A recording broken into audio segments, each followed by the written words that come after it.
अस्सलामुअलैकुम dear students, मैं हूं मोहम्मद ज़ीशान राजपूत, आपका ऑनलाइन फिज़िक्स टीचर। आज हम first year physics new book के चैप्टर नंबर 6 को स्टार्ट करने जा रहे हैं, जिसका नाम है फ्लूइड स्टैटिक्स। फ्लूइड स्टैटिक्स में बेटा सबसे पहले हमें समझना होगा कि फ्लूइड किसे कहते हैं। तो बेटा ये जो लफ्ज़ है फ्लूइड, इसकी मीनिंग क्या है? तो मैं आपको सिंपल अल्फाज में अगर बयान करना चाहूँ तो हर वो चीज़ जो बह सके, फ़्लो कर सके, वो फ्लूइड कहलाती है। तो चीज़, सब्सटेंस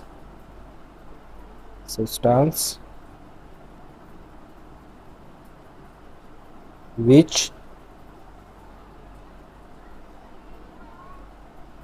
फ्लोज, ऐसी चीज़ जो फ्लो करे, जो फ्लो करती है, आर कॉल्ड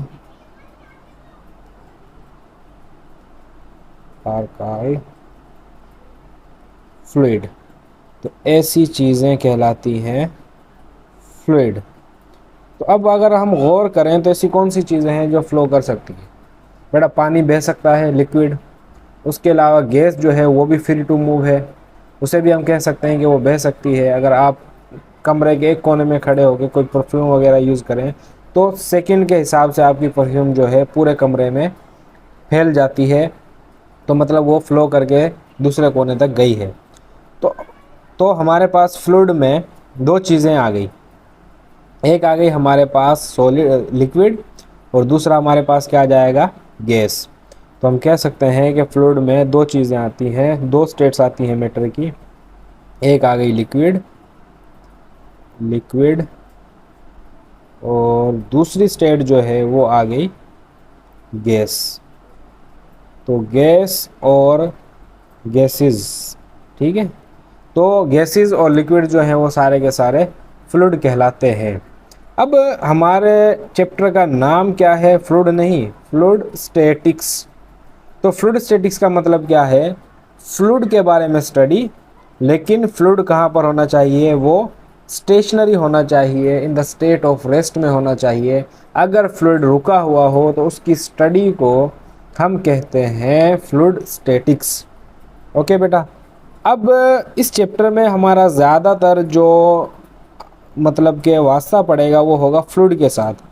फ्लूइड में हम सबसे ज़्यादा जो पढ़ेंगे वो लिक्विड को। गैस के बारे में जो हम ज़्यादातर पढ़ते हैं वो थर्मोडायनामिक्स में स्टडी करते हैं।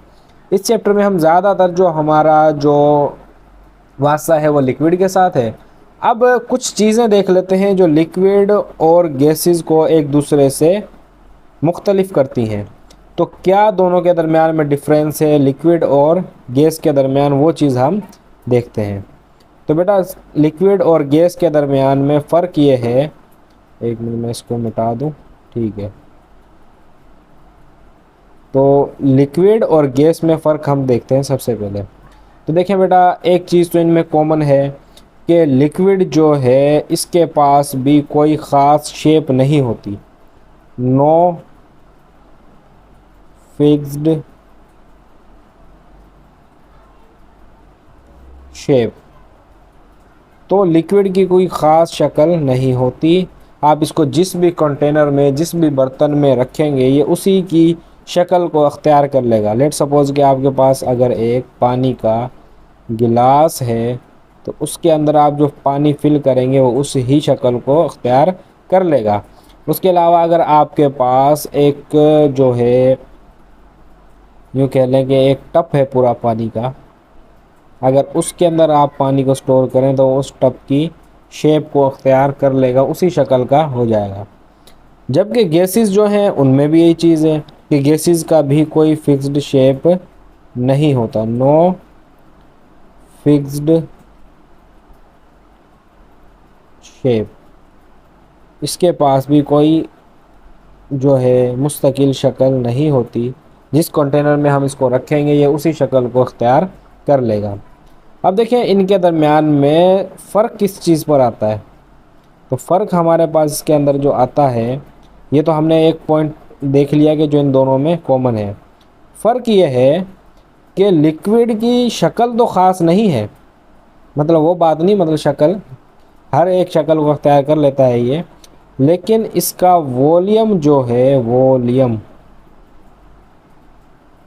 वो कांस्टेंट रहता है, सेम रहता है, मैं कांस्टेंट लिख देता हूँ, वॉल्यूम जो है इसका वो कांस्टेंट रहेगा। मिसाल के तौर पे मैंने 1 लीटर पानी इस गिलास के अंदर रखा और वही 1 लीटर पानी मैंने इस टब में रखा, ठीक है, तो ये उतना ही स्पेस को ऑक्यूपाई करेगा। ऐसा नहीं है कि 1 लीटर है तो फिर ये यहाँ पर आकर 2 लीटर जितनी जगह को ऑक्यूपाई कर ले या उसको घेर ले, तो ये इसके अंदर डिफरेंस है।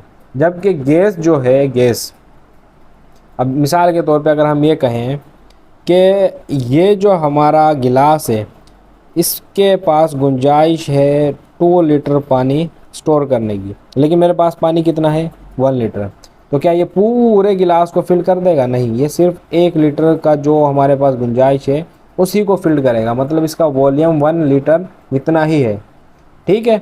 अच्छा, उसके बाद अगर हमारे पास गैस को लें हम, अब अगर मैं तो एक छोटा कंटेनर ले लूँ, ठीक है, इसके अंदर गैस को फिल करूँ, गैस के पार्टिकल यहाँ वहाँ रेंडमली मूव कर रहे होंगे, ठीक है, वो पूरे इस कंटेनर में फैल जाएंगे, सारी के सारी स्पेस को ऑक्यूपाई कर लेंगे। इसी तरीके से अगर मैं बड़ा कंटेनर ले लूँ थोड़ा, तो अब अगर मैं गैस को इसमें फिल्ड करूँ तो ऐसा थोड़ी है कि इतनी जगह पर बस एक गैस आ जाए और ये वाला स्पेस जो है वो खाली छोड़ दे, नहीं, ये सारे के सारे पार्टिकल यहाँ पर बिखर जाएंगे और इस पूरी स्पेस को ऑक्यूपाई करेंगे।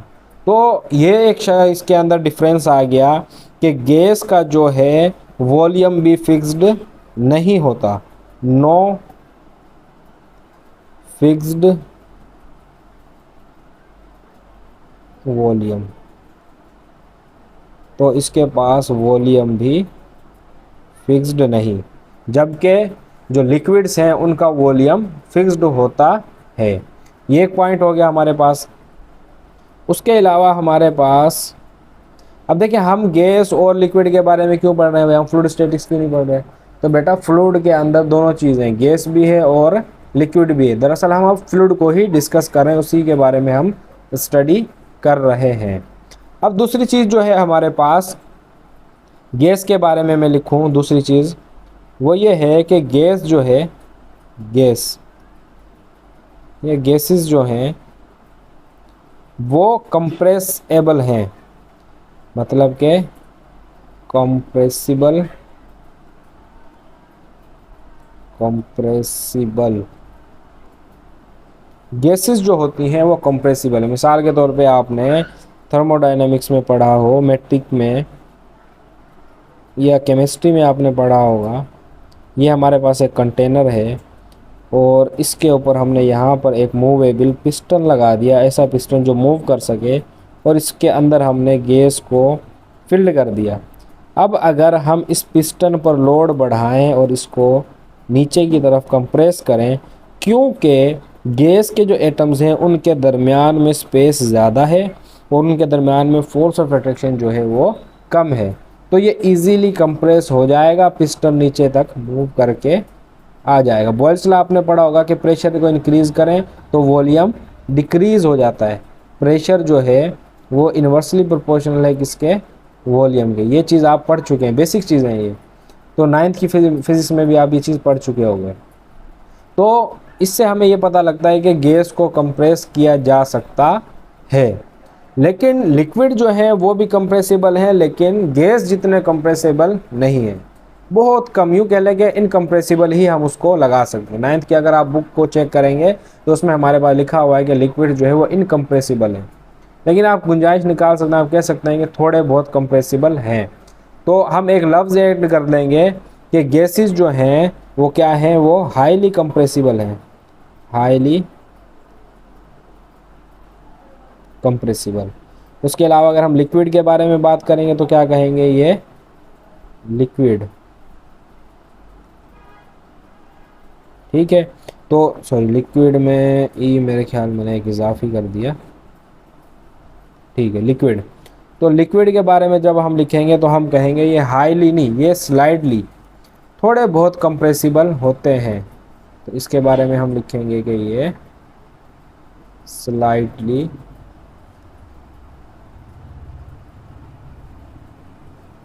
कंप्रेसिबल है, स्लाइटली कंप्रेसिबल। ये हमारी बात हो गई लिक्विड के बारे में। अब तक हमने क्या क्या चीज़ें डिस्कस कर ली? हमने दो चीज़ें डिस्कस की हैं कि एक तो कि गैस और लिक्विड जो है दोनों का कोई ख़ास शक्ल नहीं होती, जिस कंटेनर में आप रखेंगे उसी शक्ल को ये एडॉप्ट कर लेंगे, अख्तियार कर लेंगे।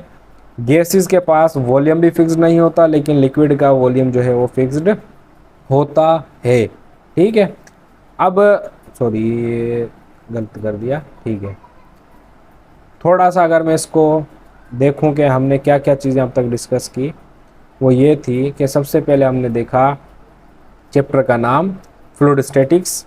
फ्लूइड को स्टैटिक रेस्ट में, स्टैटिक स्टेट में अगर हम पढ़ें, मतलब कि जब fluid in the state of rest हो, फ्लूइड रुका हुआ हो, इस हालत में अगर हम उसकी स्टडी करें तो वो हमारे पास कहलाएगा फ्लूइड स्टैटिक्स। उसके बाद हमने देखा कि फ्लूइड होता क्या है, उसकी डेफिनेशन क्या है। फ्लूइड की डेफिनेशन हमने कहा ऐसी चीज़ें जो फ्लो कर सकती हैं। तो फ्लो कौन कौन कर सकता है? लिक्विड और गैस। लिक्विड और गैस को हमने थोड़ा डिफ्रेंशिएट किया। हमने कहा कि इसके पास भी कोई फिक्स्ड वॉल्यूम शेप नहीं होती और इसकी भी कोई फिक्स्ड शेप नहीं होती। ये इनका कॉमन पॉइंट था। उसके बाद जब हमने डिफ्रेंशिएट करना चाहा तो हमने देखा कि इसका कांस्टेंट वॉल्यूम होता है, जबकि गैसेस जो हैं उनका कांस्टेंट वॉल्यूम नहीं होता। वो जिस कंटेनर में होंगे उतनी ही स्पेस को वो ऑक्यूपाई कर लेंगे। उसके अलावा हमने देखा कि गैसेस जो हैं वो कंप्रेसिबल हैं, हाईली कंप्रेसिबल हैं, और लिक्विड जो है वो स्लाइडली कंप्रेसिबल हैं। इनको कंप्रेस नहीं किया जा सकता, थोड़ा बहुत किया जा सकता है। ठीक है। अब दूसरी चीज़, अब देखें गैस और लिक्विड के दरमियान में, गैस के लिए और लिक्विड के लिए मैं एक और चीज़ यहाँ पर लिखना चाहूँगा। इनकी डेंसिटी के बारे में हम लिखेंगे। एक है हमारे पास गैसेस, दूसरी तरफ है हमारे पास लिक्विड, मुकाबला सख्त है इनके दरमियान। ठीक है।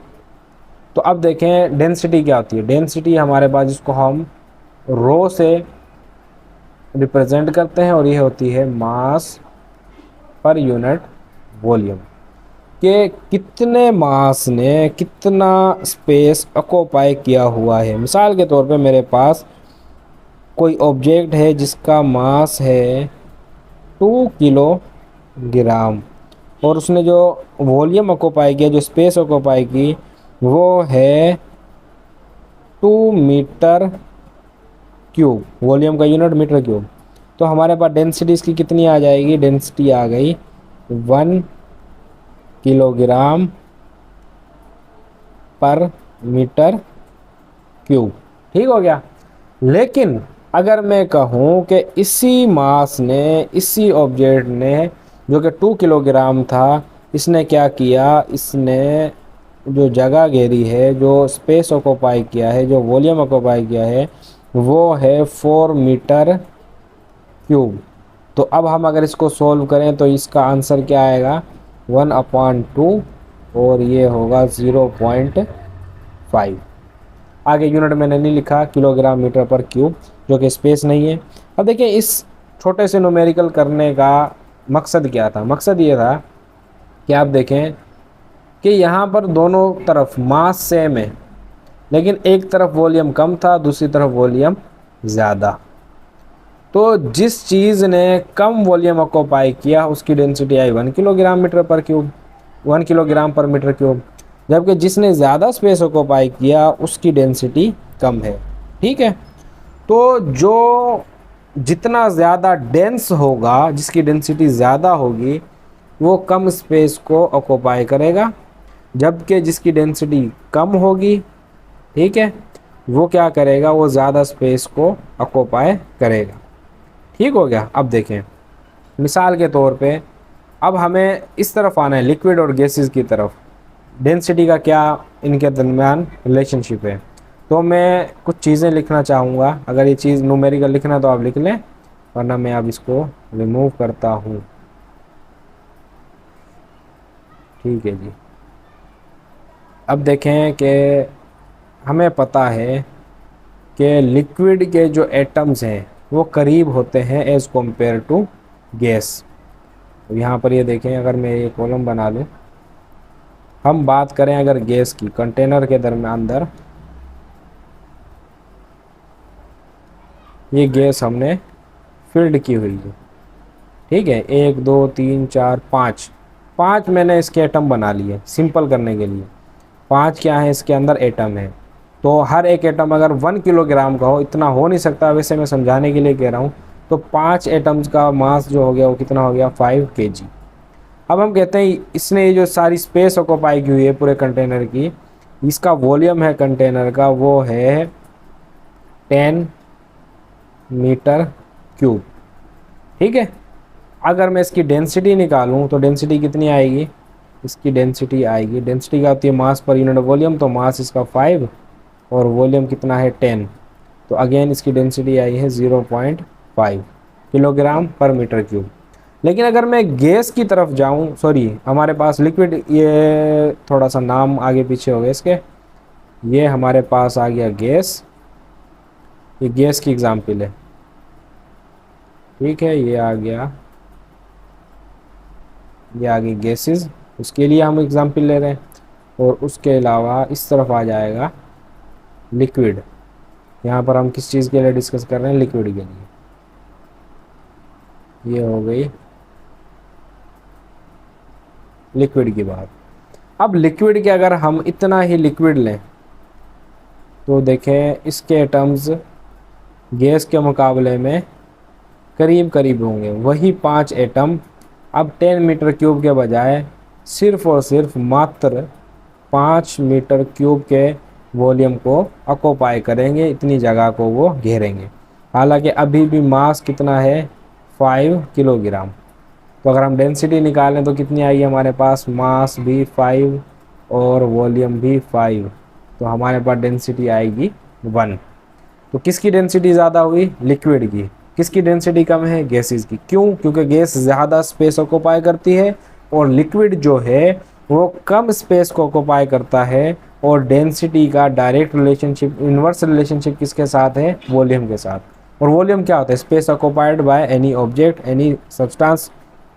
तो जो चीज़ ज़्यादा वॉल्यूम ऑक्यूपाई करेगी, ज़्यादा स्पेस को ऑक्यूपाई करेगी, उसकी डेंसिटी कम होगी। तो इससे हम क्या लिख सकते हैं कि लिक्विड्स की डेंसिटी ज़्यादा होती है, गैसेस की डेंसिटी कम होती है। ठीक है, तो इसके लिए हम एक पॉइंट लिख देते हैं। इसके लिए हमारे पास यहाँ पर लिख देते हैं कि डेंसिटी, ठीक है, ये डेंसिटी का सिंबल मैंने बना दिया, of gases, density of gases is less than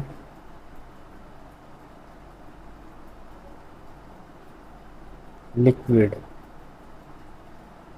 liquid की डेंसिटी के मुकाबले में गैसेस की डेंसिटी कम होती है। ठीक है, ये चीज़ें हमने डिस्कस कर ली। अब उसके बाद कुछ और पॉइंट्स हैं इसके, वो हैं कि लिक्विड की जो विस्कोसिटी है वो ज़्यादा होती है। विस्कोसिटी अब क्या है, लफ्ज़ विस्कोसिटी आपने सुना होगा पहले, विस्कोसिटी। अब देखिए बेटा, जब कोई चीज़ बहती है, फ्लो करती है, तो उसको फ्लो करने के दौरान जिस मुखालिफत का सामना करना पड़ता है, जिस मुज़ाहमत का सामना करना पड़ता है, उस रेजिस्टेंस को, उस मुज़ाहमत को, उस हिंड्रेंस को, उस अपोजिशन को हम कहते हैं विस्कोसिटी। अगर पानी बह रहा हो, ठीक है, पानी बह रहा है, तो पानी को बहने के दरमियान देखें इनकी लेयर्स के दरमियान में भी फ्रिक्शन होती है, जिसको हम कहते हैं फ्लूइड फ्रिक्शन। एक लेयर दूसरी लेयर के साथ जब रगड़ खाती है तो उनके दरमियान भी फ्रिक्शन होती है। तो लिक्विड्स में जो फ्रिक्शन होगी वो ज़्यादा होगी, जबकि गैस जो है, गैस के तो एटम ही एक दूसरे से दूर दूर होते हैं, तो इनके दरमियान में कॉन्टैक्ट कम होता है, जिसकी वजह से इनके दरमियान रेजिस्टेंस कम होगी। मतलब कि गैस जो है आसानी से फैल सकती है, आसानी से फ्लो कर सकती है, एक पॉइंट से दूसरे पॉइंट तक आसानी से जा सकती है, कि इसको सफ़र करने के दौरान कम परेशानी का सामना करना पड़ता है, कम अपोजिशन का सामना करना पड़ता है, इसकी विस्कोसिटी जो है वो कम है। जबकि लिक्विड की विस्कोसिटी जो है वो ज़्यादा है। ठीक है, क्योंकि इनके एटम्स करीब होते हैं एज़ कम्पेयर टू गैस। तो विस्कोसिटी ऑफ लिक्विड, ठीक है, मैं नीचे लिख देता हूँ, इज हाई, ठीक है। इसकी विस्कोसिटी हाई होती है, जबकि विस्कोसिटी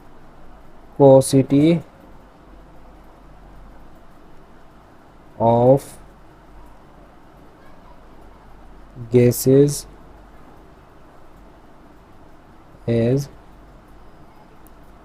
लो, ठीक है, जबकि इसकी विस्कोसिटी कम है और लिक्विड की विस्कोसिटी ज़्यादा है। ठीक हो गया। अच्छा जी, इसी तरीके से हम ये भी कह सकते हैं कि जो लिक्विड होंगे, लिक्विड वो फ्रीली क्या कर सकते हैं, फ्लो कर सकते हैं, लिक्विड्स जो हैं वो हैं फ्री फ्लो, इनको फ्लो करने में किसी मुज़ाहमत का सामना नहीं कर, ये जो हमारे पास गैसेस हैं, गैसेस के लिए हम ये पॉइंट लिख सकते हैं कि गैसेस जो हैं वो फ्री टू फ्लो हैं, वो आसानी से फ्लो कर सकती हैं। गैसेस के बारे में हमने ये बात लिखी कि गैसेस जो हैं वो फ्री टू फ्लो हैं, जबकि हमारे पास अगर हम लिक्विड की बात करें तो लिक्विड को थोड़ा बहुत मुश्किलात का सामना करना पड़ता है लिक्विड के, इसके गैस के मुकाबले में। तो लिक्विड जो है, लिक्विड, ठीक है, वो हमारे पास वो भी फ्री टू फ्लो हैं, लेकिन liquid is free to flow, लेकिन but not as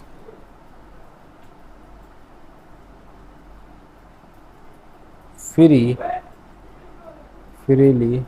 as gases, लेकिन गैसेस की तरह ये फ्रीली फ्लो नहीं कर सकते। तो ये इनके दरमियान में कुछ डिफरेंसेस हैं। अच्छा, एक और भी पॉइंट है कि हमारे पास गैसेस में सरफेस टेंशन नहीं होती, there is no surface tension in gas, but fluid के अंदर सरफेस टेंशन होती ही है। तो ये भी पॉइंट देख लें आप कि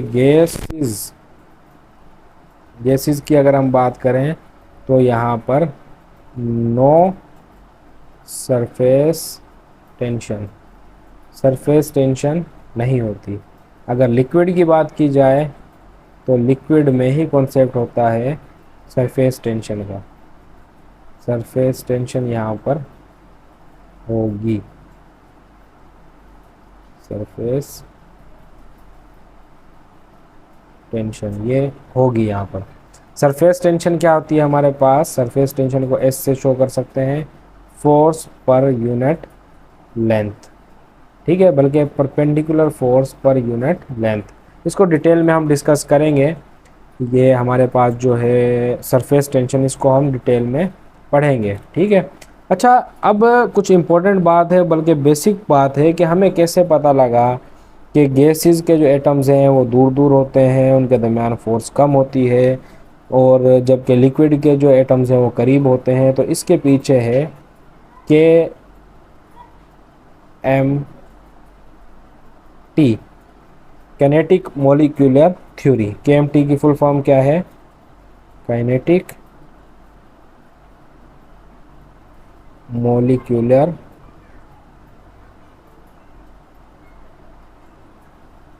थ्योरी।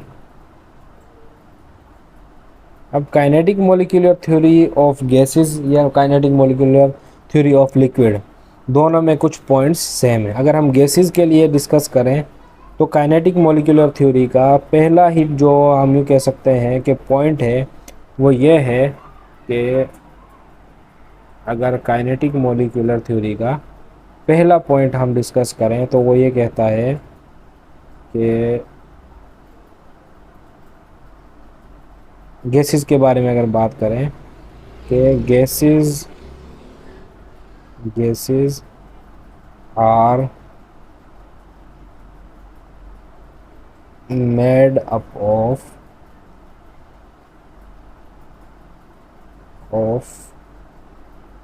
टाइनी, छोटे पार्टिकल्स के गैसेस जो हैं वो छोटे छोटे पार्टिकल से मिलकर बनी हुई है, जिसे हम कहते हैं एटम। ब्रैकेट में मैं लिख देता हूँ कि इन छोटे छोटे पार्टिकल्स को हम एटम कहते हैं। और गैसेस के जो एटम्स हैं वो एक दूसरे के दरम्यान में जो स्पेस है वो ज़्यादा होता है। देयर सॉरी, ये हम लिख देते हैं कि स्पेस बिटवीन एटम्स और molecules is very large। Space इनके दरमियान में बहुत ज़्यादा होता है। और जो हमारे पास फोर्स ऑफ एट्रैक्शन है बिटवीन द मॉलिक्यूल्स वो बहुत कम होती है, जबकि जो force of attraction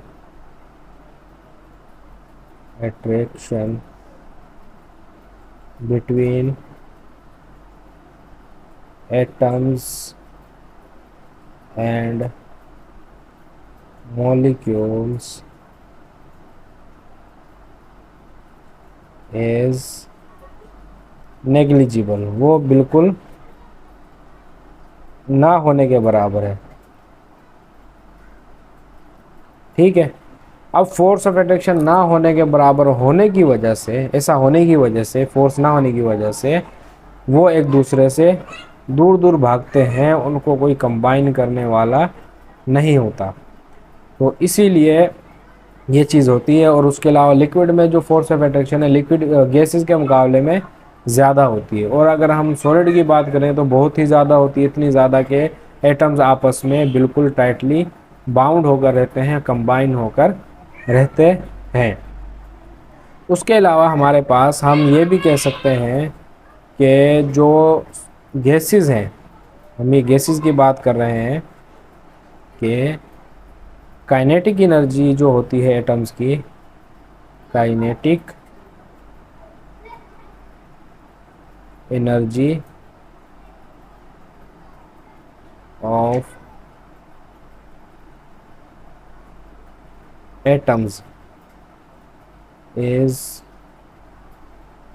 very high. इनके पास जो काइनेटिक एनर्जी होती है वो ज़्यादा होती है, क्योंकि अगर हम कंपेयर करें सॉलिड, लिक्विड और गैस को, सॉलिड,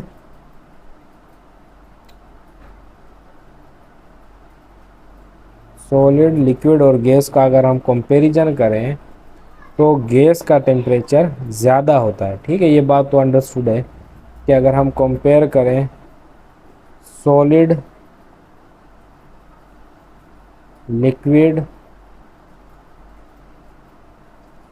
और गैस को, तो हमारे पास सबसे कम टेम्परेचर होगा सॉलिड का, उससे ज़्यादा होगा लिक्विड का और सबसे ज़्यादा होगा गैस का। क्योंकि अगर हम मिसाल लें सॉलिड की, तो हमारे पास अगर आइस का एक क्यूब हो, फिर हम उसको टेम्परेचर दें, उसको हीट एनर्जी प्रोवाइड करें, तो वो मेल्ट होकर किस में कन्वर्ट हो जाएगा, लिक्विड में। इसी लिक्विड को ज़्यादा गर्म करें तो ये किस में कन्वर्ट हो जाएगा, गैस में। ठीक है, तो अब देखें किसके एटम्स की काइनेटिक एनर्जी कम है, इसके। तो काइनेटिक एनर्जी कम तो टेम्परेचर भी कम। काइनेटिक एनर्जी का डायरेक्ट रिलेशनशिप होता है टेम्परेचर के साथ। इसके एटम्स की काइनेटिक एनर्जी कुछ ज़्यादा है क्योंकि ये फ्री टू मूव है, तो टेम्परेचर भी कुछ ज़्यादा। और जबकि गैसेस की काइनेटिक एनर्जी जो है वो बहुत ही ज़्यादा है, तो उसका टेम्परेचर भी बहुत ही ज़्यादा है। ठीक है, तो ये कुछ बेसिक्स थी हमारे पास, ये हमने चैप्टर स्टार्ट किया। इंशाल्लाह नेक्स्ट लेक्चर में हम इसको और ज़्यादा डिस्कस करेंगे, प्रेशर को डिस्कस करेंगे, पास्कल लॉ को डिस्कस करेंगे। तब तक के लिए इजाज़त दीजिए, अल्लाह हाफ़िज़।